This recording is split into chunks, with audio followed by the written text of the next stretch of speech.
That's great. She calls me Bob. I'm just gonna wait until I see it live on the other end here.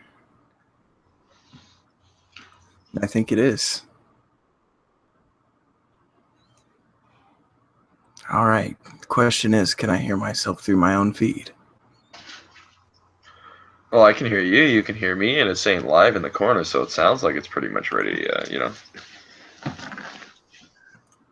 All right, we are live. And it is all set and ready to go. All right, so kick things off then there, Big Show. All right, guys. So tonight, basically what we're going to do is get a little bit of an introduction going. A sit down, get to know you kind of situation here where my good friend Seth here is going to run over a few questions with me, and we're just going to get to know each other a little bit better. So how you doing tonight, Seth? Hey, well, I've been better, I've been worse. I'm in the process of moving between houses, so obviously people haven't noticed the website, or the website hasn't been updated, a billion times a day like it normally is. I just got that going on. But yeah, we were going to take this session here to just ask some questions, basically a Q&A, and get to know you as a person. So I guess we'll start off with who are you? Well, I am an entrepreneur, not by choice. I feel like I fell into the situation, as most people, where you kind of see something that's wrong in the world and you just can't stand idly by for that long. Eventually, your morality kicks in and it's like, hey, there's something wrong here, and I think I need to contribute to fixing the problem. I mean, I may not have the end solution in hand, but I want to say at the end of the day, even if it completely just goes to shit, I want to say that I tried. I want to say that I put forth an effort enough to people can look back and say, hey, there was some people that cared. There were some people that wanted to see humanity strive at its best, even when it's in its deepest, darkest possible outcomes. Well, that sounds like a lot of the similar reason to many of the people at the Controversial Truth Project. One of the things I wanted to ask was, tell us a little bit about yourself, like where you came from, where what country you're from, anything from your past that you think's important and should be highlighted, all that kind of stuff. Right. And if you hear animals in the background, that's unavoidable. That's okay. You're gonna hear my cat jingling his bell. I think right now. Right. Yeah, but things in the past and where I live in East Texas right now, in the grand old United States, land of the quote unquote free, as we know, is more like the proprietor that takes away freedom around the world. Yeah, the hand of Satan is what you said in one of your videos, and that's like something I like to quote. The right hand of Satan. It's acting as if we are the right hand of Satan. Satan doesn't have to get up and do anything. He just waves his right hand, and there we go. Yeah, I need a little death and destruction in this country. Let's send the United States freedom. Yeah. But as far as where I live, I live in East Texas. Texas is probably the optimal state I could choose to live in if I had a choice and wasn't already here.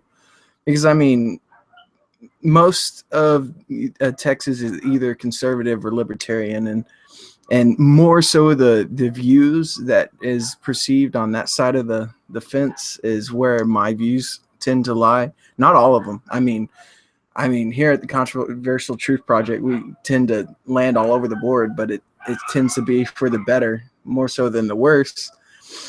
But I like Texas. We seem more independent. There's even petitions all over the internet where people are petitioning to succeed from the United States.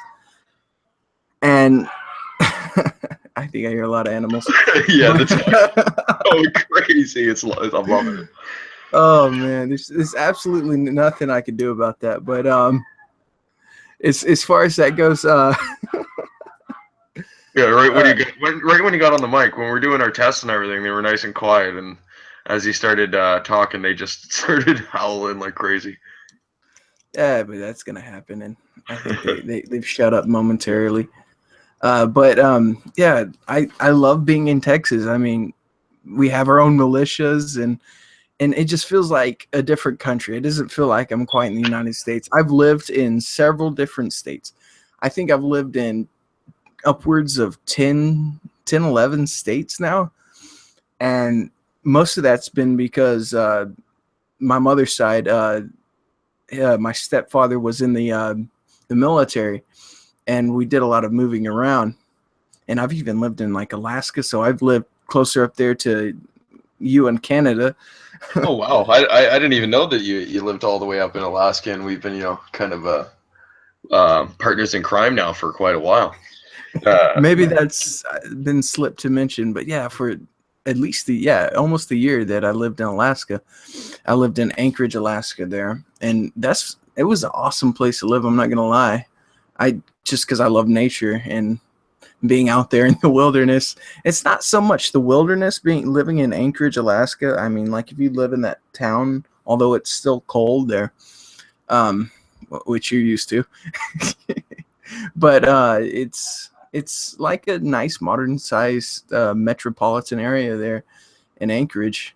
But Probably it like was most of like the decent sized cities all across Canada. Anchorage is yeah, it's probably more comparable to a Canadian city than a metropolitan. because we only have like Toronto, Montreal, Vancouver. Those are really and Calgary are probably our huge metropolitan or any of our real like big cities. Anything else other than that is less than 1 million people. So yeah, they're not that big. And I'm pretty sure you have a mall that's the size of a town. Yeah, in Edmonton, and it's like it's this huge mall, and it's like it's not even the biggest city in Canada, and yeah, it doesn't make too much sense to me. It's got like what's it called? Like an entire like an amusement park inside and everything. You got to take a tent and everything. You got to be prepared if you want to trek through that place. Yeah. But anyway, I've always thought about coming from Canada. I've always, Texas has definitely got a lot more of a libertarian or more of a freedom stance, even though that it takes more responsibility and accountability for the people that are going to live there.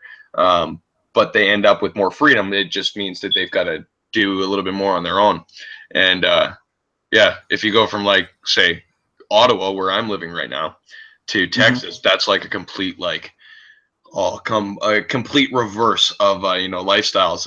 Ottawa, it's like it's very socialist is probably the best way to explain it. right. It's sort of like what we were talking about with the police state in like Canada and Ottawa and here in Texas.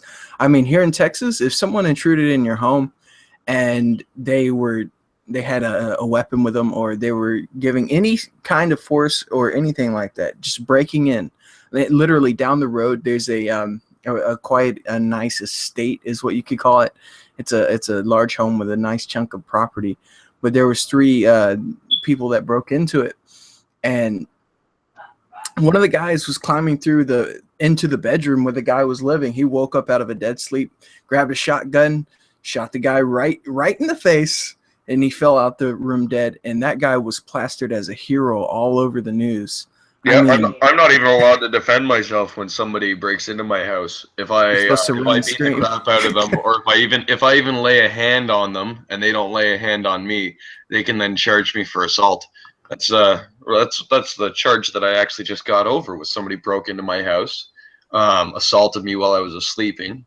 I never assaulted them back. I just got up and screamed and yelled at them, and then they called the cops a few weeks later on me saying that I hit them.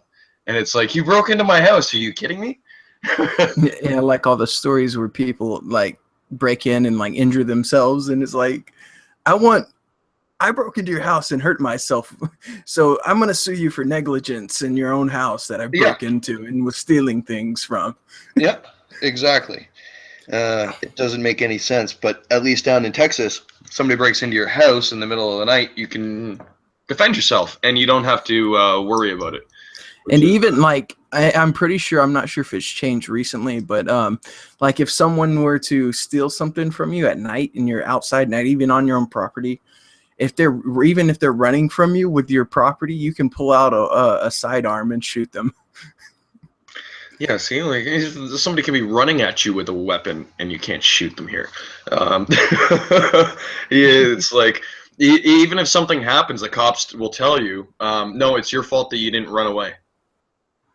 In basically all situations, it's your fault that you didn't run away.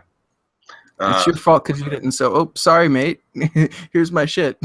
yeah, it doesn't matter if the person's like gonna. It's kind of a retarded law. Yeah, run away, run away, run away. No matter what, run away. Even if Run away. you haven't done anything wrong and you're just gonna stand your ground, run away. And it's like, aren't we like? Can't I be a human and stand it at like the end of my driveway with a gun and say no? Can't I do something more than lube my own ass up? Yeah, instead of run away, which is it's kind of sad because even in where I live, it's within the city. But if I was say I had to call the cops aren't going to get here within maybe 10 to 15 minutes if I'm lucky. Um, Right. so if there's ever something that goes down, the police can't help me in an immediate situation. It's run Right. away. It takes time for them to get there. Yeah, Just run away. Just no, don't even fight back. But no, I mean, there's even like militias here in Texas where I live, and part of my own families are part of those militias, and I mean they're highly persecuted. I mean, I'm sure they've got a spot on every list you can possibly get on our government list. In fact, I need to make a video on that where there's a list of like 76 different reasons why you can end up on a government list, and that can eventually make it to where a fusion center or any of those post 9/11 like centers to spy on people illegally, but legally, but not illegally, to end up on one of those lists and you being watched by Big Brother. But like I fit on a good 40 to 50 of those reasons why you could end up on one of those lists. just because we said that we have any sort of ideals that are libertarian in stature or position, we're considered as possible terrorists. We're considered as possible criminals. We're considered of having unlawful ideas just because we believe in any sort of libertarian values. Ideology. It's not even we don't believe. It's not that we believe in a different ideology. It's that they believe in a different ideology. They're the ones that are trying to propose an ideology that's separate from the reality that we live in. We're the ones that just want to be left alone. You go do your shit, we'll go do our shit, which means that you can't really fuck with us all the time, which then you really can't live life. Because you can't be taking other people's money. You can't be running your entire gang. Without getting in people's lives, they need to do that. It's completely ridiculous, but like I said, living in Texas, it just more freedom all around. I mean, nowhere is perfect, and nowhere is likely going to be perfect for a long time, unless we see some major changes, some major shifts in the mentality of people, which I think, and I think you think too, it's gonna take a lot of things to get a lot worse before they get better. And where that's often the case, where it's people have to realize how shitty it is before they want to make it better. If you're too caught up in your little your perfect world, that you just put the shutters up for anything that's negative. It's like, I don't want to focus on that.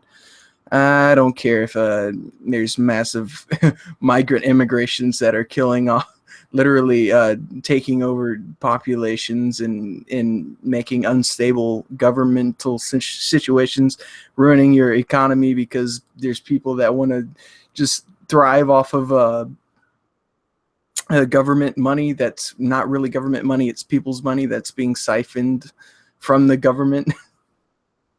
A lot of bad things are going down, and not a lot of people want to take an approach to the controversial topics. Yeah, no. Which, I mean, that's literally the whole premise of why I created the channel in the first place, was to bring the controversial topics, even the ones that some quote unquote truthers are too afraid to touch, because I mean, there's levels to what even truthers will go to. Well, you see it with me. I'll be standoffish with much stuff. I'll be like, there's just not enough evidence for it. I'll walk away from it because it's just sometimes it goes overboard. But as long as it's on the borderline, then it's still good to go. It's just when it goes into the fringe area, then it's yeah, it's no good.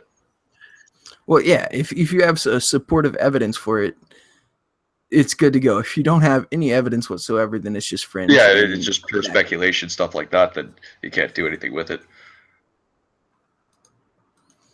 Yeah, so I think another big factor into why I even got into these subjects in the first place is, which a lot of people don't actually know, because I think I only brought over 200 subs max with me from my other channel that was over 1,000 at the time. And ufology and like looking at things that were in the sky watching, and that's what really got me into even the fringe area, or not so much fringe, but into the area of conspiracy theories. I guess that's the only word I can use for it. But I was actually filming a lot of stuff which could be government black technologies that are just going rampant, which I was providing plenty of evidence for it going down. It was the East Texas UFOs, and that was my base channel. But I wanted to separate the two because there's a huge difference in between the two topics, and I think it was about time to create the difference, and I had to do something. Because although those are similar, there are also a lot of friction between what you can actually talk about as far as and aliens. Yeah, it's one of those topics that it's half the people like it, and the other half of the people it discredits you just by talking about it, right? So it's it's like, whoa, this guy has a UFO in his title. Let's back off there. I've seen that happen. Like even a lot of truthers, they'll like mention something about, they'll like put alien tech in the in the title, or they'll put related to like Area 51 or anything like that, and they'll always like it'll kill their ratings. It just completely destroys it. You know it was actually funny. I think it was 2 nights ago. I went on like a little bit of a documentary rampage. You know that I usually do this. I'll end up watching documentary after documentary, day after day after day. Right. Yeah, and so I actually came across a whole bunch of documentaries more on like the UFO thing, and they were more. I might end up writing an article about them. More just not so much in support of them, but more of the point of view that, well, I'm not saying that there is anything, but the government really doesn't act in a manner that makes it easy not to think that there's something going on. They act right. They don't support their front. Yeah, the front that they put up looks like a cover up, and as such, you're going to have people treated as a cover up.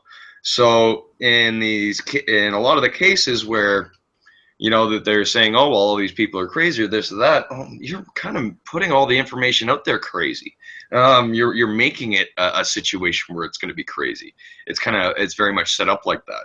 And it's like, if you weren't hiding anything, you could have solved it quite easily. Yeah, and then I came across a bunch of banned and censored documentaries, and most of them are by very well-known studios. So like there's one by Disney, and there's other ones by Fox and Paramount Pictures. Right. Well-known studios, and they're all censored or banned. And I just found that interesting, because I was like, if there's nothing to them, don't censor or ban them. There's no reason. And after watching them, it's not that I'm in support of them. It's more that I'm in support of the controversy around them. That's what we do here, right? We Right. controversial topics, and if they turn It's around it's and they it's funny. if they lay out all the pieces of paper in front of you, well, then you've got a story, and go and have some fun with it. That's about it. Right. It's like I found that funny. It's like if you want to find bits and pieces of truth, just go look up the band documentaries. Find the ones that are hard to find. Look Yeah, at the ones that have been seriously look censored up out, those. especially over the last, like, I'd say probably 15, 20 years, at So least. much. And of all the documentaries and stuff that have been put out have been immediately taken off and censored off, and you Right. find them in like little giblets here and there on the internet, and then they disappear, and then they come back, and then they disappear. Yeah, I've noticed like I like to put together playlists, and before YouTube got rid of their amazing feature for folders and things like that. I used to put together like documentaries, videos, and things that I found really interesting. Wasn't for sure on, but like when I come back to them now, or when I used to come back to them, like half, if not more, of almost all those playlists I'm putting together, like this user's been deleted, this has been removed for such and such reason. Like all of them, it's just they disappear. I don't understand it. I mean, I understand it, but it doesn't make sense. For if it wasn't really all that, why would people go out of their way to remove the information in the Well, first? it's like my channels when they were, you know, how many times my channels have been deleted, and how much, you know, I had to go through basically like a legal argument with YouTube to get my accounts back up and going, or Right. to even be able to have an account and to upload anything from my IP address. I had to argue with them for months, and it's like, oh, every time that they do it, you would everybody assumes, oh well, he just got shut down, he's gone. But Right. I would just start basically screaming about it in not such a screaming way, just more in an online way, like, hey, I got shut down, hey, I got shut down, hey, I got shut down, and well, doubles the amount of people that then want to listen to you, because now why are they shutting you down? What Uh, was it like? How many times has your channels been shut down? I don't know. I've lost count. Every channel I've had, and I've had like, you know, I've had like, it's obvious that it's a false flag, Right, and because they don't give any reason whatsoever. It's just like, we had the very first one. bye. The very first one, the only explanation they gave me was I had done multiple infractions, and I didn't just lose my YouTube channel. I lost my YouTube channel, I lost my email, and I lost my Google Plus all at the same time. They just boom, all of them Yep. gone. That And then doesn't ever happen. I've lost channels in the past when I used to first, like, I mean, I at one point in time I was like trying to upload like different like video clips and things, and there was copyright. So they'll say, "Oh, there's copyright. You've hit 3 strikes." yep. So Even their they give you copyright system though reasons. is kind of ridiculous, because you'll Right, it video is. and it doesn't tell you that it's copyrighted until it's already uploaded, and then it gives you the strike, even though you haven't published it. So it's dinging you for copyright even when you're not breaking any copyright, and you may or may not know that you're breaking any copyright.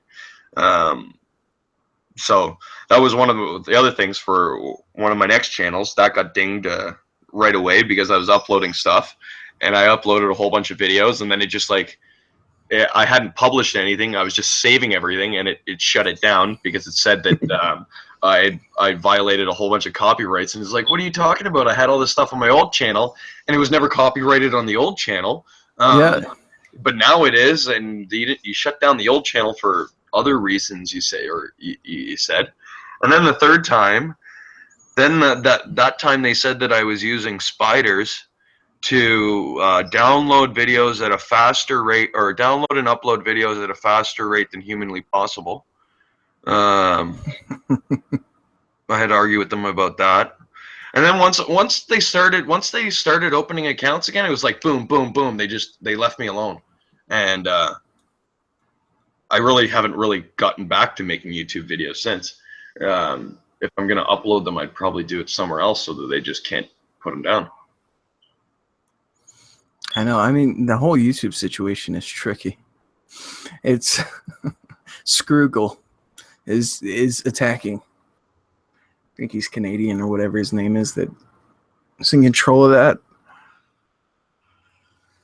But we kind of got off topic because of Yeah, but YouTube. we got through our Q&A there, so I think we kind of got through it. We didn't want to drag it out for hours and hours and hours, like radio shows and podcasts generally end up as, and just keep it nice and short. And next week we'll do it again. We'll kind of switch up roles, and you'll ask me some questions, and yeah, we'll hit back up at it. Right. All right, man.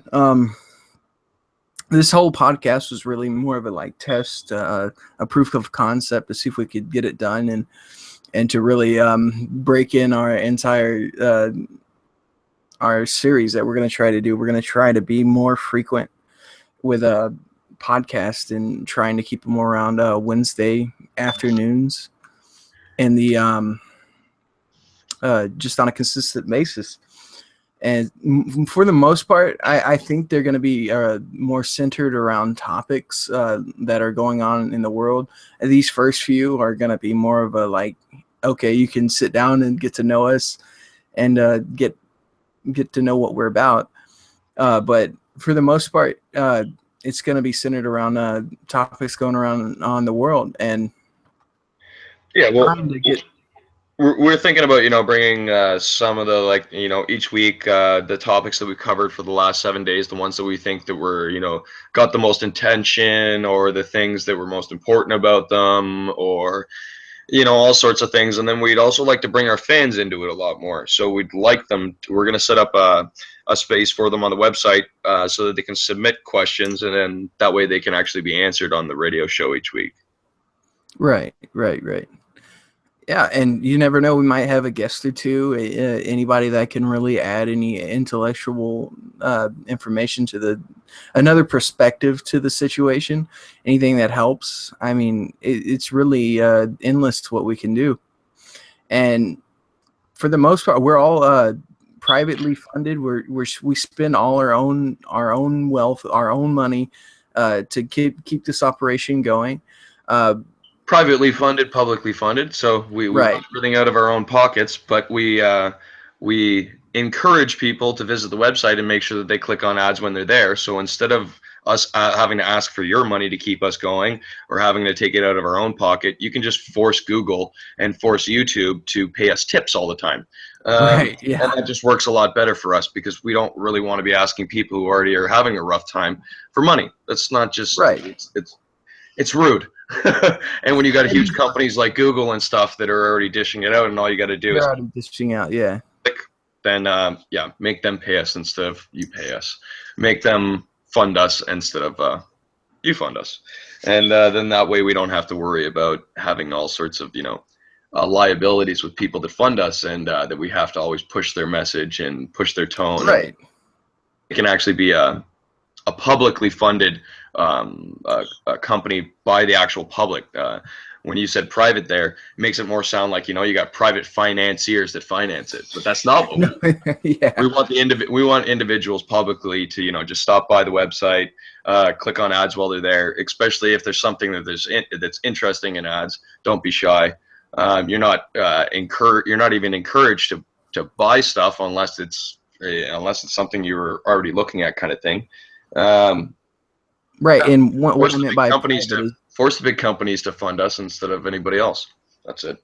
Right, yeah, and what I meant by private is that we are the ones that are getting this started. We're doing it out of our own money, essentially. Out of our own pocket. We work a normal job just like everybody else out there, and we take a little bit out of our paycheck, and we put it towards getting the website up and going. And it's actually at the point now where the website's pretty much running itself as far as costs. And contrary to popular belief, I am not funded by Russia, although I get a comment. I get a comment like that every single day saying, "Wow, this is Russian propaganda." It's like, no, it's Russia is the one that likes to talk negatively about the West, and they're going to point out our flaws, why we point out. But since I'm centered around what's going wrong in the United States, if occasionally I get information from, like say, a pro Russian website, that doesn't mean that I'm being criminally funded. But anyway, let's wrap this up here. yeah. And just thanks for everybody who joined in and viewed us, and have a great rest of your night. Peace out. All right, guys, it's been cool.